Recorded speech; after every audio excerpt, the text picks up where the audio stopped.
အားလုံးပဲမင်္ဂလာပါကျွန်တော်ဒီနေ့ပြောပြပေးခြင်းတဲ့ဗီဒီယိုအကြောင်းလေးကတော့ exterior lighting ကိုကျွန်တော်တို့ down light အသုံးပြုမှာဖြစ်ပါတယ်အဲ့တော့ကျွန်တော်တို့ down light တစ်ခုဖန်တီးလိုက်ကြအောင်အဲ့တော့ down light တစ်ခုဖန်တီးပြီးဆိုတော့သူကလည်း various adapter light ထဲမှာပဲသူသွားကြမှာပါเนาะအဲ့တော့ကျွန်တော်တို့က down light သုံးမှာဖြစ်တဲ့အတွက်ကြောင့် sun light မလိုတော့ပါဘူး down light တစ်ခုတည်းနဲ့ down light ကိုကျွန်တော်တက်ချကပ်ပြီးတော့သုံးမယ်ဒါ exterior မှာပဲဒီ sun light မလိုအပ်တာပါเนาะအကယ်၍ကျွန်တော်တို့ interior မှာဆိုရင်တော့ sunlight နဲ့ downlight ကိုအတူတွဲသုံးပေးရပါတယ်အဲ့ကျွန်တော် setting နဲ့သွားကြရအောင် material override ကျွန်တော်ဖွင့်ထားတယ်ပြီးရင်ကျွန်တော်တို့ preview ကြည့်မဲ့အတွက် narrative progressive ဖွင့်ထားတယ် narrative ဖွင့်ထားတယ် CUDA ရွေးထားတယ်ပြီးတော့ NVIDIA AI ရွေးထားတယ်ပြီးကျွန်တော် resolution ရွေးထားတယ်runner ချကြည့်ကြရအောင်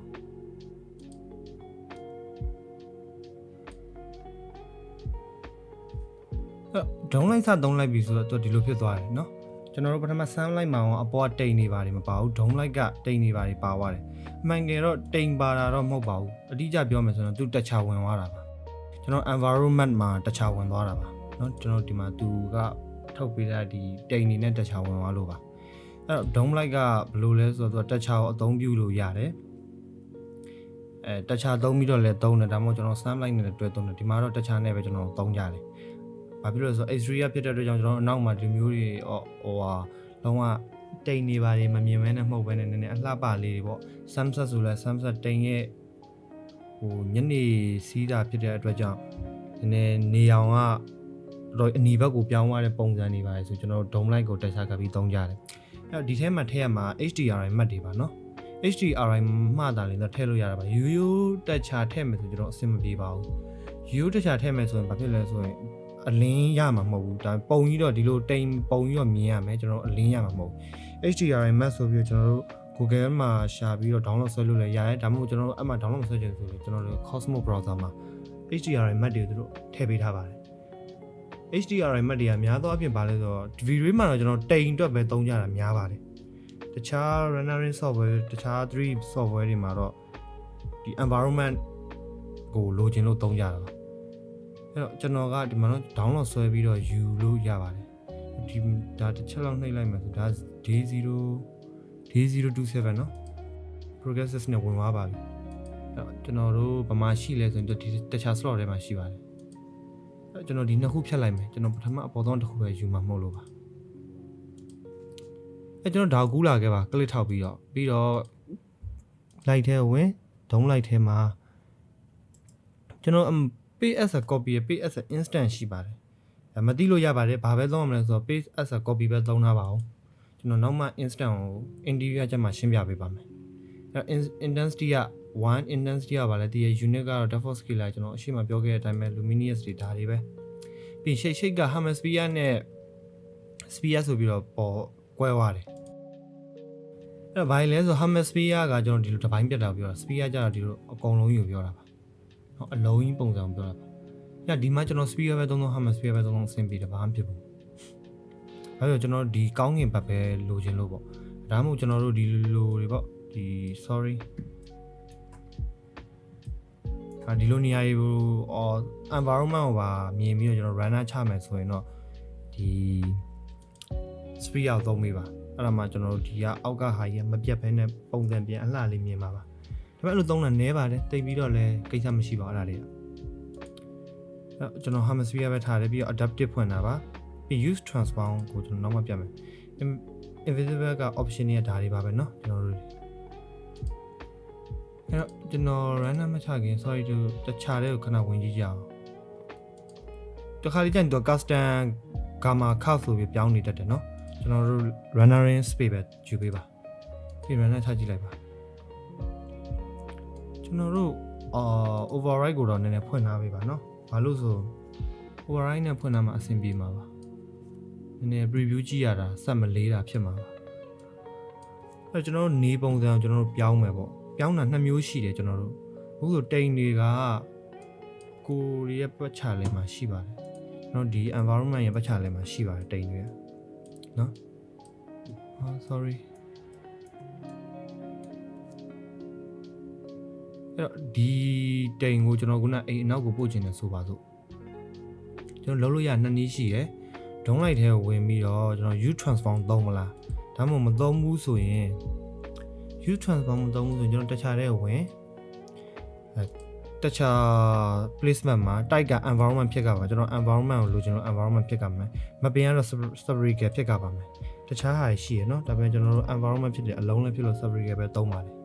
ပြီးတော့ rotate h ရှိတယ်ပြီးတော့ rotate v ရှိ horizontal နဲ့ vertical ကိုပြောတာပါကျွန်တော်တို့ကတစောင်းနေရမှာမို့ကျွန်တော်ကဘာ horizontal ပဲလှည့်နေဆိုတော့ horizontal ပဲကျွန်တော်တို့အများဆုံးပြောင်းကြပါတယ်အဲ့တော့ကျွန်တော် runner လေးပြန်ချကြည့်မယ်အဲ့တော့နည်းနည်းလေး30လောက်ထားကြည့်ကြရအောင်နော်တိန်ကဒီဘက်ကိုရွရွပါဟုတ်တယ်ကျွန်တော်ခုနဟာလေးပြန်ခေါ်လာမယ်လောက်ထိခေါ်လာမယ်ဆိုကျွန်တော်တိန်က15လောက်ထိခေါ်လာမယ်ဒါပေမဲ့ဒီပုံစံဖြစ်နေအဆင်မပြေဘူးကျွန်တော်ဒီနာကအပင်ကိုပေါ့ဒီနာဒီ share ကိုကြစေခြင်းလို့ပါနော်အဲ့တော့နည်းနည်းလေးအဲ့လောက်ရအောင်ချိန်ကြည့်ကြမယ်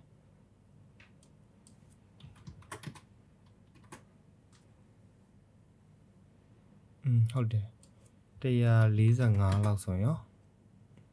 ရပြီအဆင်ပြေပြီတော့ကျွန်တော်ဒီက share နဲ့ကွက်တီပဲဒါကြီးမှောင်တာရရတယ်ဘာမှမဖြစ်ဘူးအဲ့တော့ကျွန်တော်တို့ intensity ကို2လောက်ထားလိုက်မယ်အရင်ဖွေးသွားတယ်နော်အရင်ဖွေးသွားတော့ကျွန်တော်တို့ဒီ camera တွေက exposure ထဲမှာနည်းနည်းလေး exposure short ချလိုက်မယ် exposure ရဲ့ပုံစံဒီ value များရင်မှောင်မဲ့ value နည်းရင်ကျွန်တော်တို့လင်းမယ်အဲ့တော့ 14.9 လောက်ပဲထားလိုက်ရပြီအဲ့ဒါဆိုကျွန်တော်နည်းနည်း lighting လေးရိုက်လည်းအဆင်ပြေသွားပြီเนาะ adaptive ကဘာလဲဆိုတော့ကျွန်တော်တို့သူ့ကိုတော့ဒီအမှန်ချက်ချက်ထားရင်ပို့ပြီးတော့လေနည်းနည်းလေး vray 5မှာတော့မဟုတ်ပါဘူး4ကလည်းရှိပါတယ်နည်းနည်းလေးဒီအတွင်းအပြင်တွေသူက line ညီပေးတာပြောမယ်ဆိုရင်ဘာလဲဆိုတော့ဒီ sunlight မဟုတ်တဲ့အတွက်ကြောင့် dome light ကျွန်တော်တို့ artificial light တစ်မျိုးပဲကျွန်တော်သုံးပြထားဖြစ်တဲ့အတွက်ကြောင့် adaptive ကိုထည့်ပေးထားပါကွန်ပျူတာလောက်ဆောင်တာပါအဲ့တော့ကျွန်တော်တို့နောက်ဆုံး final runner ချကြမယ်အဲ့တော့ကျွန်တော်တို့ဗာစစ်စရာရှိလဲဆိုတော့ကျွန်တော်ဘာမှစစ်စရာမရှိပါဘူးဒါတွေအကုန်ပုံမှန်ပါပဲအဲ့တော့ကျွန်တော်ပြောင်းမယ် CPU final runner ဖြစ်လို့အတွက်ကြောင့် interactive progressive ပိတ်မယ်ပြီးတော့ဒီဟာကဖွင့်ထားတဲ့ vray ပြန်ပြောင်းမယ် CPU ဖြစ်တဲ့အတွက်ကြောင့်ပြီး resolution 1920ကိုပြန်ပြောင်းမယ်ပြီး material overlay ကျွန်တော်တို့ပိတ်ချလိုက်မယ် global illumination ဖွင့်ထားပေးပါအဲ့တော့ကျွန်တော် runner ချလိုက်ပါမယ်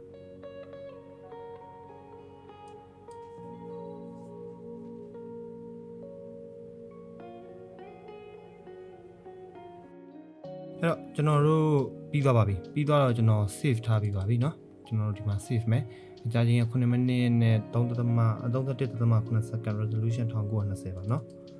ပြီးသွားရင်ကျွန်တော်ဘာလုပ်မလဲဆိုရင်နည်းနည်းပြင်ရရှိရလေးပြင်လို့ရပါတယ်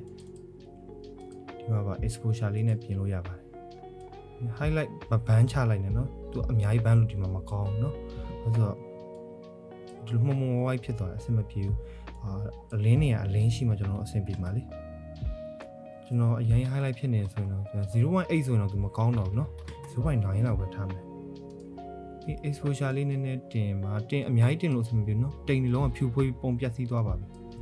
0.2 လောက်ပဲထားမယ်ပြီးရင် contrast နည်းနည်းလေးတင်မယ်ဒီလိုတင်ချလိုက်မယ်ဆိုရင်လည်းဒီလိုပြောင်းလဲသွားတယ်เนาะအဲ့တော့နည်းနည်းပပလေးပါပဲကနန်းလေးတွေ 0.2 0.3 လောက်ပဲသူတို့ကစားပေးရတာပါ